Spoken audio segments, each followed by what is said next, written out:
Welcome back to this special edition of Showdown. Next Tuesday in America, they vote for the US presidential election. We'll know the result Wednesday Melbourne time. Joining us now on the panel to discuss, as they did last month, what's going to happen in that election and to give us their estimates of the likely result. Tom Switzer, the editor of The Spectator magazine, and the former Labor Senator, former federal president of the ALP, Stephen Loosley, in our Canberra studio. So first of all to you, Tom Switzer, who's going to win? And why? Well, the overwhelming conventional wisdom is that this will be the closest race since Gore-Bush in 2000. I think that's right. It'll be determined by about 9 battleground states worth about 111 electoral college votes. I've long thought throughout the course of this year that the president was on the ropes. In many respects, I think it's analogous to 1932, 1980 and 1992. These are the last times a first-term president failed to win election. Herbert Hoover, Jimmy Carter and George H.W. Bush. And the conditions are very similar to today. Very high unemployment. It is coming down, but it is stubbornly high. Very sluggish economic recovery, skyrocketing levels of debt. And look, Americans, by a margin of 60 to 70%, think their country is heading in the wrong direction.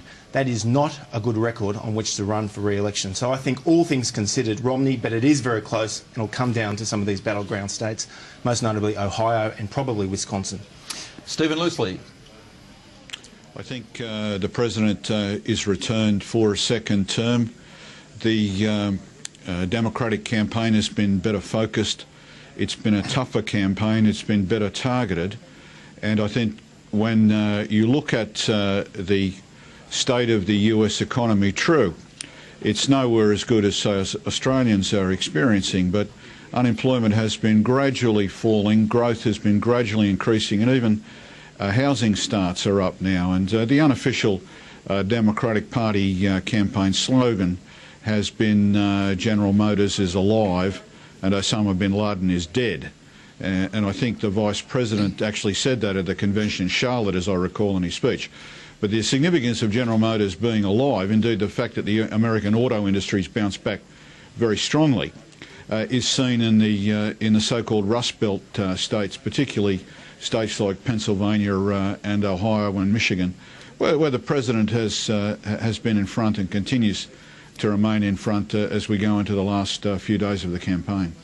Stephen, what's happening with the Democrats' early voting strategy? Is this an organisational ploy where they try to get as many rusted-on supporters to vote early, freeing up resources to get less committed registered Democrats, people who mightn't even know they're registered Democrats, to get to the polling booth and cast their vote for the president? Very definitely. Both Obamas have now voted, of course. The President voted in Chicago just a few days ago. And in some African American communities, the tradition has been to go to church and then go on to the polling booth to vote, and it's called taking your soul to the poll. You have a circumstance in which David Axelrod, who was really the chief campaign strategist for the Obama campaign, maintains that the early voting results demonstrate, in hard data, that the president is winning this election. The early voting is designed to soak up core constituencies, so that on polling day, as you suggest, Mark, people in the battleground states who are a little bit more marginal can be mobilised. And now the Democrats have a tactic and technology to encourage friends, relatives, family members, people in the same workplace, to literally encourage their friends, members of their own family, work colleagues, to vote. And on polling day, I think that's going to be particularly significant in the turnout, particularly in a state like Ohio, where, as Tom suggested a little earlier, it's tight as tough and it will go down to the wire. Can you quantify the type of advantage that might be mobilised here? I think in 2004, Karl Rove had a magnificent machine for the Republican Party's campaign to re-elect George W. Bush. The Democrats learned from that. I saw Senator Barack Obama's campaign office in Chicago in 2008. They've improved upon that. In Ohio, the Democratic Party now boasts 120 field offices for the state of Ohio. So I think it's probably going to add a percentage point or two over the kind of vote that we might otherwise have anticipated in battleground states. Tom Switzer, for those that don't follow American politics closely, what is this election about? What are the defining issues in this election? Well, I think for anyone who studies political economy, it's a classic case study in how to run a campaign. You've got Obama, who's essentially running as a transformational figure, a let government solve it liberal, who wants to use the power of the government to solve problems.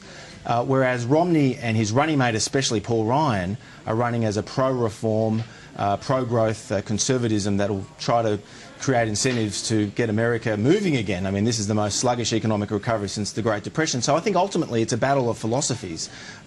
Free market conservatism that's a repudiation of not just democratic liberalism but also Bush republicanism, which many conservatives felt betrayed free market economics, that it was too prone to big spending policies and too much an interventionist president overseas. Just quickly, Tom, states to watch? Well, I mean, look, I mentioned 9. Clearly Ohio, as Stephen pointed out, is the main state. No Republican has won the White House without Ohio, so that gives you a sense of how close and important Ohio is. I think the important point to bear in mind about Ohio is that about a month ago, just before we last saw each other on the eve of the first presidential debate, President Obama had close to double-digit leads over Mitt Romney. That is now down to about 2 points according to most averages. And just yesterday, Rasmussen shows that Romney's leading by 2 points, and the Cincinnati, Ohio has it at 49 all. So this will go right down to the wire, Michael. Stephen, do you think there's any implications from the Frankenstorm that America is enduring? Advantages for the incumbent? It has an impact in terms of people finding it difficult to get to the polls, Mark. No question about that. But most of the northeast is very solidly Democratic. The only state that's in play in the northeast is New Hampshire. So I think overall it doesn't have a great impact on the Electoral College. The states to watch on election day, Ohio certainly, Iowa, Colorado, Virginia, I think they're the states where we'll see really tight finishes and campaigning right down literally to the wire. A question for both of you, perhaps Tom first. It seems to me over the years that the rhetoric in American presidential elections is far more general than it is in Australian. You look at the debates, if I hear one more American politician say, I believe in America and the American people, I'll go, he. They're very general debates. They're very general discussions. In Australia, you get down to far more specifics about numbers and individual policies. I ask you, most people in Australia couldn't tell you what the major policies of either party are. They know about Obamacare, but they're not sure what it is. Why are American elections so generalised in terms of their rhetoric? It appears that people are voting for the personality rather than any specific policy. Yeah, Stephen might have a better response than I, but I think there's some truth to what you say, but I think this election actually distinguished itself from previous elections, at least in the debates, when both candidates were asked pretty serious policy issues, and I thought that both Romney and Obama, did focus a lot on the policy more than personality. I think certainly when it comes to rhetoric and inaugural addresses and campaign hustings, they're probably more general. But I think this election campaign has been more about policy than most presidential elections, Michael. Stephen?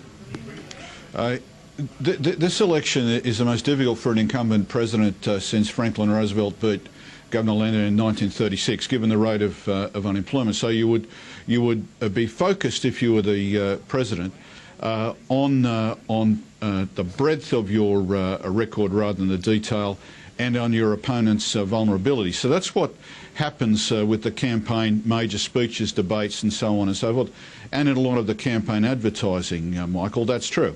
The city of Las Vegas, for example, it's estimated that since the 1st of June there have been 71,000 political commercials playing on Vegas TV. That's for Nevada, obviously. Where the targeting comes in, though, is on cable television, through social media, and through literally door knocking on tens upon tens of thousands of homes.